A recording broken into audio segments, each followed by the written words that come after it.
ஜானகி சந்தியா சேரில் இப்போ ராட்டகாசமான ப்ரோமோ வந்திருக்கு. ஸ்கிப் நான் ஃபுல்லோடையும் கேளுங்க. அதுக்கு முன்னாடி இந்த வீடியோ பிடிச்சிருந்துச்சுன்னா லைக் பண்ண பாருங்கள். ரொம்ப பிடிச்சிருந்துச்சுன்னா நம்ம சேனலுக்கு வந்து சப்ஸ்கிரைப் பண்ணி கண்டினியூஸாக ஆதரவு வந்துட்டாங்க. ஜானகி வந்து ரொம்ப சந்தோஷமாக இருக்காங்க. கடைசி நேரத்தில் மணி என்னை வந்து காப்பாற்றிட்டாங்க. சரி காலேஜுக்கெலாம் டைம் ஆகுது, சீக்கிரம் போங்க அப்படின்னு சொல்லும்போது காலேஜுக்கு வந்து கிளம்பி போயிட்டுருக்காங்க. நம்ம மாயாவும் தனலட்சுமியும் காலேஜுக்கு வந்து போயிட்டுருக்கப்ப இன்றைக்கி கார்த்திக் சாரை மீட் பண்ணால் நல்லா இருக்குமே அப்படின்னு சொல்லி யோசிக்கிறாங்க. நீங்கள் உள்ளே போங்க, நான் லைட்டாக வந்து பசிக்குது சாப்பிட்டு வந்துடுறேன்னு சொல்லிட்டு கேண்டீனுக்கு வந்து போயிட்டுருக்காங்க நம்ம தனலட்சுமி. அப்போன்னு பார்த்து தான் கார்த்தி வந்து இந்த கிஃப்ட்டை எப்படி இருந்தாலும் கொடுத்தாகணும்னு சொல்லிட்டு யோசிச்சுட்டு இருக்காங்க. ஒரு செல்லு தான் வந்து வாங்கியிருக்காங்க. அந்த இடத்துல நம்ம கார்த்தி எப்படி அதை கொடுக்கறது, கொடுத்தா அவள் எதுவும் தப்பாக நினச்சிப்பாளா? தப்பாக நினச்சிக்கவே இல்லைல்ல. ஏன்னா நான் வந்து சந்தோஷத்தின் உச்சத்தில் இருக்கேன். அவள் ஜெயிச்சதுக்கான அங்கீகாரம் ப்ரெசன்டேஷன் வந்து கொடுத்தே ஆகணுங்கிற மாதிரி தான் யோசிக்கிறாங்க. தனலட்சுமி கிட்ட செல்லு இல்லை, செல்லு இருந்துச்சுன்னா ஈஸியாக வந்து காண்டாக்ட் பண்ணி பேசிக்கலாங்கிற மாதிரி தான் கார்த்தி வந்து திங்க் பண்ணுற மாதிரி காட்டுறாங்க. கார்த்தியை பார்ப்போம் நினச்சி கூட பார்க்கல. அந்த இடத்துல நம்ம தனாக்கு சந்தோஷம் உச்சமாயிட்டாங்க. சார் அன்றைக்கி தேங்க்ஸ்ன்னு கூட சொல்ல முடியாமல் போயிடுச்சு சார். என் குடும்பத்தோட நிலமை அப்படி. இல்லைம்மா நீ நல்லபடியாக ஜெயிச்சு பர்ஃபார்ம் பண்ணதை பொறுத்தே எனக்கு ரொம்ப ஹாப்பியாக தான் இருக்குது அப்படின்னு சொல்லி கார்த்தி வந்து விட்டு கொடுக்காம தனலட்சுமி வந்து பாராட்டுறாங்க. கப்பு வாங்கி பார்த்தியா, பிடிச்சிருந்துச்சா? ஆமாம் சார், அந்த கப்பை வந்து ஒழிச்சு தான் வீட்டில் வச்சுக்கிட்டு இருக்கேன். வீட்டில் என்ன சொல்லுவாங்கன்னு தெரில. இது மாதிரி ஒழிச்செல்லாம் வைக்காத, நீ ஜெயிச்சதுக்கான அங்கீகாரம் கூடிய சீக்கிரம் உனக்கு கிடைக்க தான் போகுது. வேணா பொறுத்து இருந்து பாரு. உன்னால் கோல்டு வந்து கண்டிப்பாக அடிக்க முடியும். உன் டேலண்ட் அது மாதிரி. உங்கள் அம்மா வேற உன் டேலண்ட்டை வந்து ஏற்றுக்கிட்டாங்க. நீ எதுக்கும் கவலைப்படாத. உங்கள் அப்பாவும் கூடிய சீக்கிரம் ஏற்றுக்க தான் போகிறாங்க. என்னோட சின்ன ப்ரெசன்டேஷன் அப்படின்னு சொல்லி ஒரு கிஃப்ட் மாதிரி கொடுக்குறாங்க.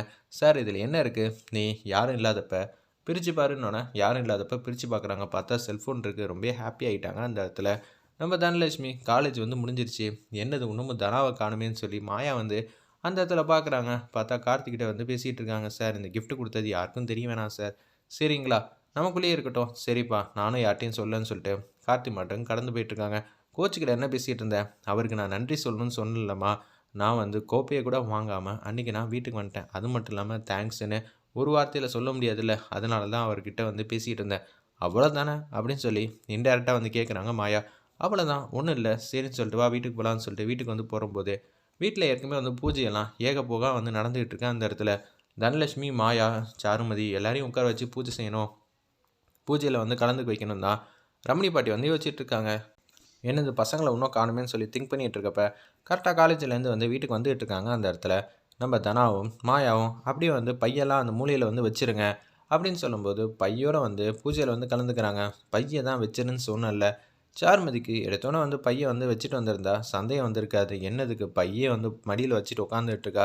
சரி திடீர்னு கப்பு எதுவும் வந்திருக்கும் போல இருக்குது, அதுக்காக தான் இந்த பையை வச்சுட்டு இருக்கான்னு நினைக்கிறாங்க சாருமதி ஃபஸ்ட்டு ஸ்டார்டிங்கில்.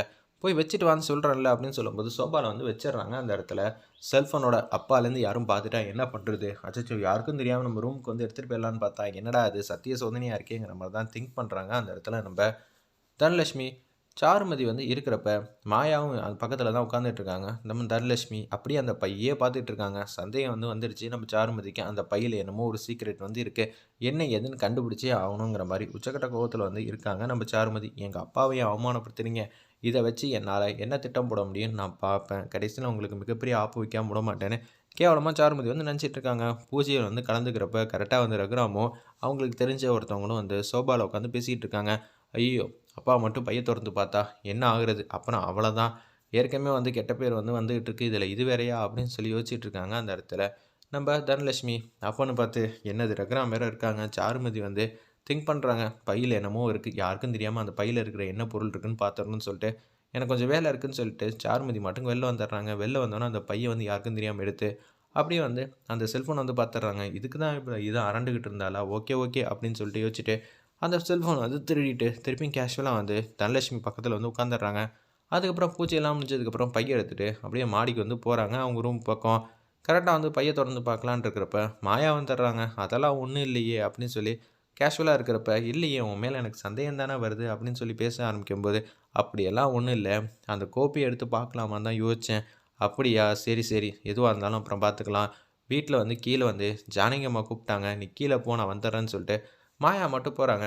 ஒரு பக்கம் கார்த்தி வாங்கி கொடுத்த செல்ல காணும்னு சொல்லி பட்டத்தின் உச்சத்தில் ஆகிட்டாங்க. அந்த இடத்துல நம்ம தனலட்சுமி அப்பன்னு பார்த்து சாருமதி வராங்க. யார் இந்த செல்ஃபோன் உனக்கு வாங்கி கொடுத்தது சொல்லுன்னொன்னே கார்த்திக் சார் தான் வாங்கி கொடுத்தாங்க. ஓ அப்படியா, இந்த செல்ஃபோனை வந்து வச்சுக்க, இன்னமும் நீ அடுத்தடுத்த கிஃப்ட் வாங்கணும் கார்த்திக்கிட்ட. நீங்கள் 2 பேரும் லவ் பண்ணுற மாதிரி சுச்சுவேஷனை நான் என்ன க்ரியேட் பண்ணுறேன், அதுக்கப்புறமேட்டுக்கு எங்கள் அப்பா வந்து அடைஞ்ச சோகத்தை ரகுராமுக்கு திருப்பி கொடுக்காம விட மாட்டேங்கிற மாதிரி சாருமதி வந்து யோசிச்சுட்டு இருக்காங்க. செல்ஃபோனில் வந்து பேசுனாங்க நம்ம தனலட்சுமி வந்து கார்த்திக்கிட்ட.